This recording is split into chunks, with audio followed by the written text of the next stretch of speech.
The next few days for Bitcoin are going to be critical. We got BlockFi in trouble. We've got GBTC, yes, Grayscale, apparently in trouble. You got Cathie buying the dip, and at the same time, we can see that Bitcoin is coiling up from a technical perspective for a big explosive move. In this video, we're going to break down all the latest news here on crypto, what to expect, what we can see in the charts, and how to play this tricky, tough market. Guys, don't forget to subscribe. Check out the links in the description. Bybit have now set up an amazing World Cup competition with up to $500,000 worth of prizes. So it's like fantasy football meets crypto. So it sounds like a bunch of fun that will run while the World Cup runs. But as you can see, Bitcoin is now in this triangle pattern. We've been monitoring this triangle pattern for quite a while now, and we're waiting for it to pick a direction.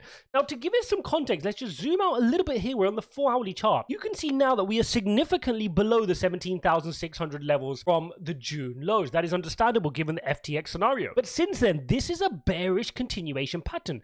When you've had a big move to the downside, like we had from the inevitable FTX collapse, you then consolidate in a bear flag. So the majority of the times, 2/3 of the time, this would fall to the downside. Now, again, if you do not understand these patterns, if you want to understand them, you want to learn them, ijaz.uk/TA, completely free technical analysis course. Take use of that, guys. Make use of that.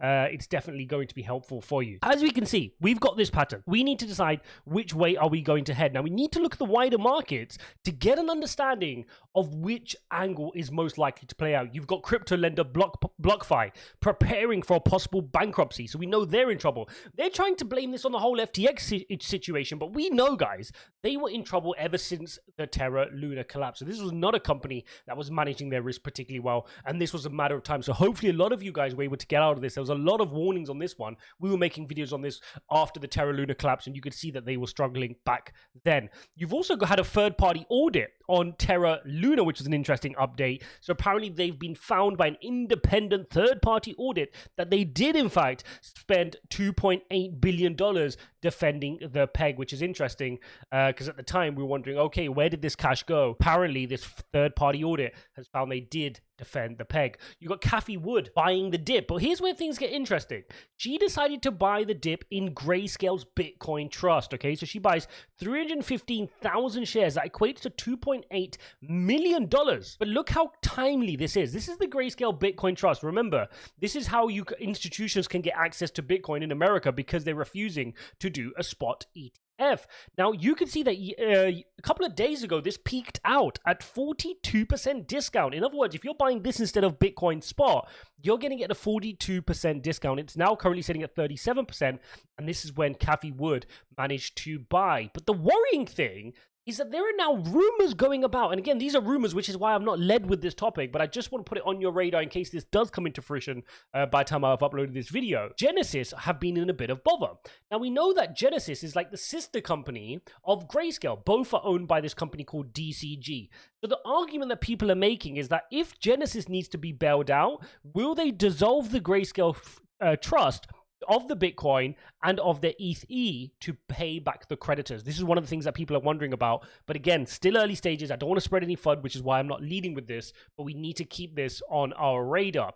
FBI has decided apparently to extradite Sam Bankman-Fried. Again, this is on Daily Mail, so a bit of a tabloid, but still want to keep an eye on this to find out, do they actually get him and make him accountable? That's what we need right now. We need accountability. We don't want him doing what he's tweeting, saying, I want another shot, I want to make this money back. He's a trader. He's a degen. He's going to keep trading like a hedge fund manager until he tries to either blow somebody else up or manage to get some funds back. So I think he needs to stop being involved in crypto. That's my personal view. But again, we need to find out what was the extent of what happened, and we want to find that out through the official means. So it'd be good to get an update on that.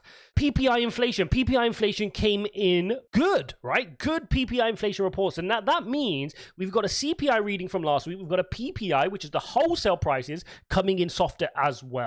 0.2 versus 0.4% month on month. So this is really good. This is showing that the US inflation is starting to improve, and markets can take to this in a positive manner, which we're going to come on to. And I cannot say the same for UK. UK inflation hits a 41-year high high of 11.1%. So this is going to put things into perspective for the US, because the US have pretty much shown that they got a hold of their inflation. They could have been in this situation that we're feeling here in the UK. We've got another high. So when you think it's already topped out at like 10%, we now had 11.1%. So it's good that US has managed to drop that down to 7.7%, showing that the rate hikes from Jerome Powell are starting to take some impact. Now you can see here on the Fed rate monitor tool, this started then ticking up, right? Obviously, because you had a weaker inflation report, more of the market, now 85% of the market are pricing in that we will see that pivot in the next meeting. Remember, that is the 14th of December, the next FOMC meeting. 85% of the market is now saying they're expecting just 50 basis points, not a 75 basis point rate hike. And that is why we're seeing some movement here in the US markets. Incidentally, let's get a refresh here of the pre-market. And what you can see here on the US pre-market is we've got a little bit of flatness, right? They're waiting for the October retail sales data, which will come out. We've got a bunch of different things going on this week, including Fed officials, retail sales data. We had our PPI now, which is good. Obviously, you got the backdrop of what was going on yesterday in terms of the Russia-Ukraine conflict, with Poland getting involved as well. Naturally, that's going to create some uncertainty in the market. So you're seeing a little bit flat here in pre-market. But again, crypto is unable to participate.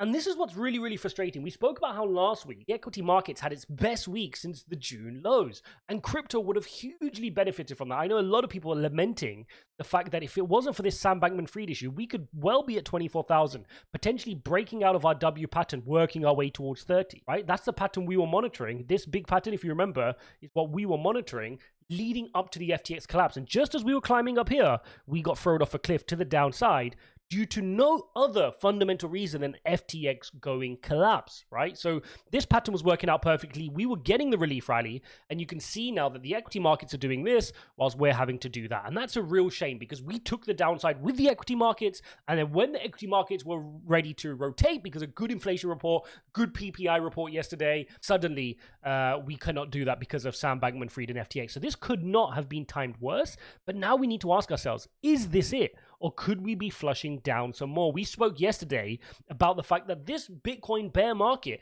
has not been as far drawn down as previous markets. That doesn't mean this bear market doesn't feel worse. Absolutely, it feels worse. This is the worst Bitcoin bear market I have ever experienced. From Terra Luna collapse to Celsius to Voyager to 3 Hours Capital to now FTX. I mean, this is insane. This is the worst Bitcoin bear market we've had. But in terms of the numbers, in terms of the percentage drawdown, an 85% drawdown from 69,000 could bring you all the way down to $10,000. And that would be the same as the previous cycle of an 85% drawdown. So you still have that another 10% move, which is accounted for using the normal cycles of bull and bear markets in crypto. Now, whether we use that or not is what this pattern is going to determine. Are we going to break this pattern to the downside and start working our way towards that 14,000 level? Remember, 14,000 is an important level from the previous cycle. That is after we fell from our 20,000 down to 3. We took some time and then we ran up to 14 before getting rejected again. That 14 is a really important level going back to 2018. That's the question. Are we going to break down from here and head here? Or can we play out the bullish case? And I'm going to show you the bullish case for balance as well, because the bullish case, if you break out from this kind of a symmetrical triangle, if you take the measured move here and you break out to the upside, that can then bring you back up to the 19,300 range. And this will be well needed here for Bitcoin if we can reclaim some of these levels back above 18,800 and back into our channel, right? But the fundamentals are not lining up right now. There continues to be FUD. There continues to be worries about BlockFi, like we covered up about other exchanges. You've got the FBI still seeking to find Sam Bankman-Fried. You've now got this Genesis and GBTC FUD going on as well. But the markets need to stabilize. And if we can get through this period of FUD, like I said to you, when FTX collapsed, this can take a number of weeks. But once we do, and we can stop the bleeding, then we need to reclaim a level. We need to try work our way back into this channel. And I like this channel, right? This channel, which is what we were in from all the way back in June when we initially fell to our lows. We use this channel a lot between the green lines. So for our purposes here, that's between 18,800 and 22,000. If we can finally form our lows, wherever those lows want to be, do we want to fall to 15,000? Do we fall to 14.5? That's fine. But once we've done that, I want to see us get back into this channel and then work our way sideways from here until this bear market is complete and we're ready for our next rally to the upside. So there you have it, guys. A crazy market here on crypto. Hope you guys are staying safe out there. Again, remember, this is all about conviction. If you're sitting there looking at your portfolio and seeing a bunch of red like my teacher here, you guys have got to learn to detach. Just like Cathie Wood just did there.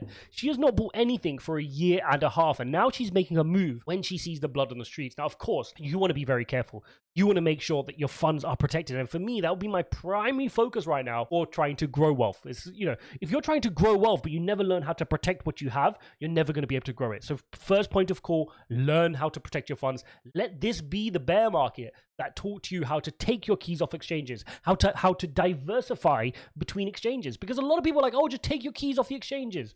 Well, yeah, you should for the majority of the stuff that you're not touching if you have a huge net worth. But if you're new to crypto and you've only got a little bit and you're trying to trade, you're trying to buy the dip, you're going to have to use these exchanges.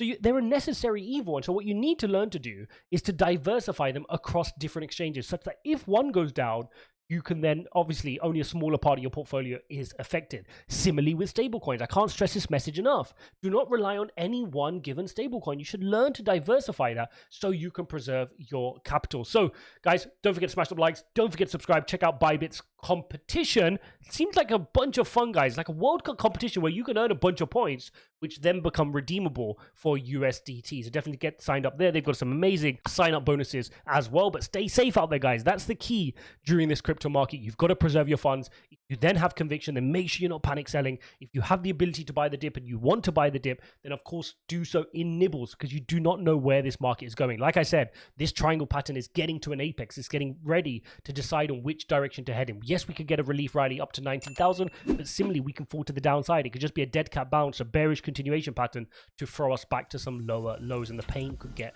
quite tricky. Guys, smash up the subscribe button. Thanks for watching. Watch this video here, and I'll see you in the next one.